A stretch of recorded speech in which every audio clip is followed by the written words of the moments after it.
پورا موقع دے رہے ہیں کہ یہ جب فیصلہ ہو جائے. یعنی اگر ہم نے ٹرانسفر کا اتنی دیر اپلائی کیا ہوا ہے تو کم از کم فیصلہ تو کریں. تو کرتے بھی نہیں ہیں. بہرحال وہاں بھی ان کو بھی میں نے کہا, بڑی دیر کا کہا ہوا ہے کہ ہمیں چیف جسٹس اسلام آباد ہائی کورٹ پہ مجھے کوئی اعتماد نہیں ہے. جب مجھے اٹھایا گیا وہاں سے, آپ سوچیں کہ مجھے غیر قانونی اور آئینی طور پہ اٹھایا گیا ان کی عدالت سے, اور انہوں نے اس کو لیگلائز کر دیا. یعنی اصل میں تو ان کو اللیگل کرنا چاہیے تھا.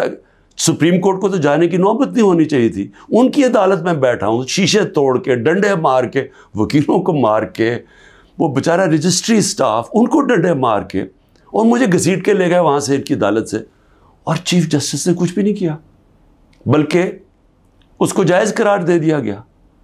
اس کے بعد جو اس سے پہلے ٹرین کیس تھا, 3 ممبر بینچ بیٹھا, دو ججز نے واضح طور پہ کہہ دیا کہ مینٹینیبل ہے کیس. چیف جسٹس صاحب فیصلہ نہیں کر رہے, وہ بھی لٹکائے ہوا وہاں. اور ہمیں اعظم سواتی کو بہت اعتراضات تھے. انہوں نے لیٹر لکھا کہ مجھے اعتماد نہیں ہے آپ کے اوپر. تو نہ وہ اپنے آپ کو ریکیوز کرتے ہیں, نہ ادھر نیچے سے ریکیوز کر رہے ہیں. اور پھر ہمیں بڑا ایک سیریس چیز ہے یہ جو فیس بک پہ دیکھیں, فیس بک 90 دن تک فیس بک کا ریکارڈ ان کے پاس پڑا ہوتا ہے. اگر FIA یا جج صاحب ایک صرف آپ کو ای میل کر دیں فیس بک کو کہ یہ کیس ہو رہا ہے, آپ مہربانی کر کے بتا دیں کہ 90 دن تک ان کی جو بھی فیس بک میں پوسٹ تھی وہ کون سی تھی. کیونکہ 90 دن تک جو لوگوں نے دیکھا ہے اور پوسٹ بھی کیا ہے کہ اس کے جو ہمایوں دلاور کی پوسٹ تھی اس پہ انہوں نے جو ان کا میرے متعلق پوسٹ کی ہوئی ہیں, وہ تو اگر کوئی بھی دیکھ لے تو مجھے تو ان سے انصاف نہیں مل سکتا. لیکن وہ FIA کے پاس گئے اور FIA نے جناب کہا جی وہ کیونکہ ڈیلیٹ ہو گئی ہیں, وہ FIA نے کلین چٹ دے دی. میچ فکس ہوا ہے. ابھی بھی اگر آپ کسی کو انصاف کی فکر ہے چیف جسٹس اسلام آباد ہائی کورٹ کی یا FIA کو, تو بڑا سیدھا ہے کہ ایک ای میل کریں اور فیس بک کو کہیں کہ ہمیں 90 دن کا دے. اس میں پتہ چل جائے گا کہ کیا دلاور صاحب مجھے انصاف دے سکتے ہیں یا نہیں دے سکتے. میں اس کے بعد دوسری بھی بات کرنا چاہتا ہوں, کیونکہ یہ تو اب دیکھتے ہیں, یہ بڑی تیز سپیڈ سے چل رہا ہے. اب دیکھتے ہیں آگے کیا ہوتا ہے. لیکن ابھی تک تو کوئی امید نہیں نظر آ رہی کہ جو فیئر ٹرائل ہوتی ہے وہ مجھے ملے گی, جو میرا رائٹ ہے. دوسری چیز یہ جو انہوں نے 2 بلز اسمبلی میں لے کے آئے بڑی تیزی سے, پتہ نہیں انہوں نے کتنے بل پاس کر دیے 1 گھنٹے کے اندر, کوئی 15 نئی لیجسلیشن لے آئے. وہ گورنمنٹ جو جا رہی ہے 15 لیجسلیشن, 8-10 لوگ بیٹھے ہوئے تھے اسمبلی میں. جمہوریت کا مذاق اڑ رہا ہے. نہ وہ بل پڑھے گئے ہیں نہ کچھ ہے, جلدی سے, اور سارا بل کے پیچھے بدنیتی ہے. اور یہ جو 2 بلز انہوں نے انٹروڈیوس کیے ہیں, سیکریسی ایکٹ اور prevention of extreme violence act, یعنی یہ جو 2 بل ہیں یہ تو ایک قوم کو غلام بنا رہے ہیں. یہ تو اسٹالن کی USSR کے اندر اس طرح کے تو قانون بنتے تھے, یا نازی جرمنی میں بنتے تھے. لیکن یہ کسی آزاد معاشرے میں تو کوئی تصور بھی نہیں کر سکتا کہ انٹیلیجنس ایجنسی فیصلہ کریں گی, کسی گھر میں بھی گھس جائیں گی اور فیصلہ کریں گی کہ یہ گھر کے اندر کوئی دہشت گرد ہے, اور وارنٹ ایک جو ہوتا ہے گھر میں گھسنے سے پہلے آپ کو سرچ وارنٹ لینا پڑتا ہے. اس کے بغیر آپ گھس جائیں گے گھروں میں, کسی کے گھر میں بھی گھس جائیں گے اور کچھ بھی کریں گے, اور کسی کو ان کو روکنا نہیں چاہیے. تو یہ تو ایک ملک میں بالکل ہی غلاموں کو کنٹرول کرنے کے لیے ہو رہا ہے.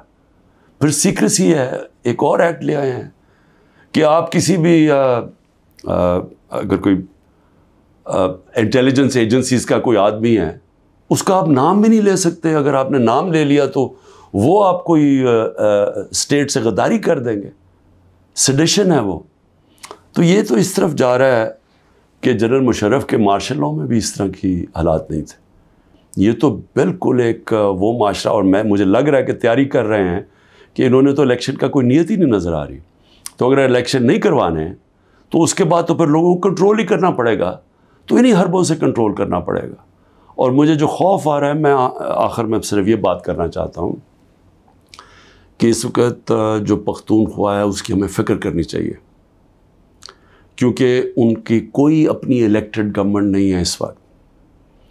ان لوگوں کو اوپر مسلط کر دیا ہے جن کی کوئی قانونی حیثیت نہیں ہے، اور وہ جو وہاں کر رہے ہیں، جس طرح کی کرپشن ہو رہی ہے اور جس طرح کا وہاں وہ صوبہ آہستہ آہستہ وہاں دہشت گردی بڑھتی جا رہی ہے، لا قانونیت بڑھتی جا رہی ہے، تو وہ تو لوگوں کو پہلی نوجوان وہاں سارے قبائلی علاقے کا جو جس طرح کی تباہی مچی تھی، جس طرح کی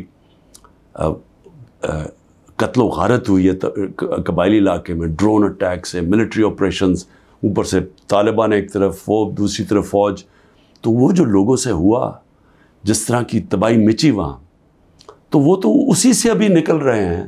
تو اگر یہ اسی طرف چلا گیا پھر سے، تو مجھے تو سمجھ نہیں آ رہی کہ کیا جو اس وقت فیصلے کر رہے ہیں اس ملک کے، کیا ان کو اندازہ ہے کہ نیچے گراؤنڈ کے اوپر کس طرح کا غصہ اٹھ رہا ہے؟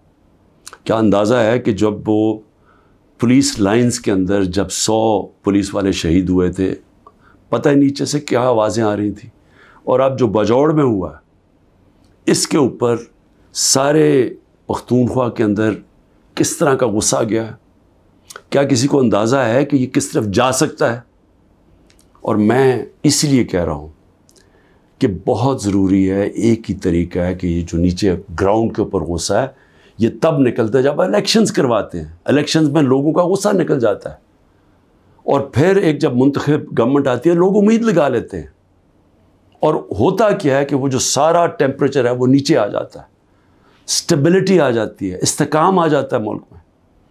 تو یہ جو دوسری طرف ابھی کوششیں ہو رہی ہیں، جو لوگ اس ملک میں جن کا جینا مرنا ہے، ان کو خوف آنا شروع ہو گیا. جو 12 لاکھ یہاں سے پروفیشنلز چھوڑ کے گئے ہیں اور جا رہے ہیں، آج ہمیں سمجھ آنا چاہیے کہ ان کی امید ختم ہو گئی ہے. یہ سب سے خطرناک چیز ہے کہ ایک معاشرے میں لوگوں کی امید چلی جائے. تو جس طرف ہم جا رہے ہیں، یہاں تو کوئی روشنی نہیں نظر آ رہی. اور اگر انہی لوگوں نے بیٹھے رہنا یا اسی طرح پاکستان میں الیکشنز کے بغیر ایک کنٹرولڈ گورنمنٹ چلانی ہے اور لوگوں کو کنٹرول کر کے چلانا ہے، میں یہ اپنے تجربے سے ایک تاریخ کا ایک طالب علم ہوں، میں آپ کو بتانا چاہتا ہوں، جو سیاست میں ایک زیرو سے ایک پارٹی آج سب سے بڑی ماشاءاللہ پاکستان کی پارٹی ہے، جو میرا تجربہ ہے عوام کا، میں آپ کو کہنا چاہتا ہوں کہ یہ پاکستان کو ادھر لے کے جا رہے ہیں. جو لوگ سمجھ رہے ہیں کہ وہ ڈنڈے کے زور سے اس ملک کو کنٹرول کر لیں گے، وہ سمجھتے نہیں ہیں، عوام کی سوچ نہیں سمجھتے، نہ وہ تاریخ جانتے ہیں، نہ وہ پولیٹکس سمجھتے ہیں، اور وہ پاکستان کے لیے بہت بڑا خطرناک اندھیرے کی طرف ہم لے کے جا رہے ہیں. پاکستان زندہ باد.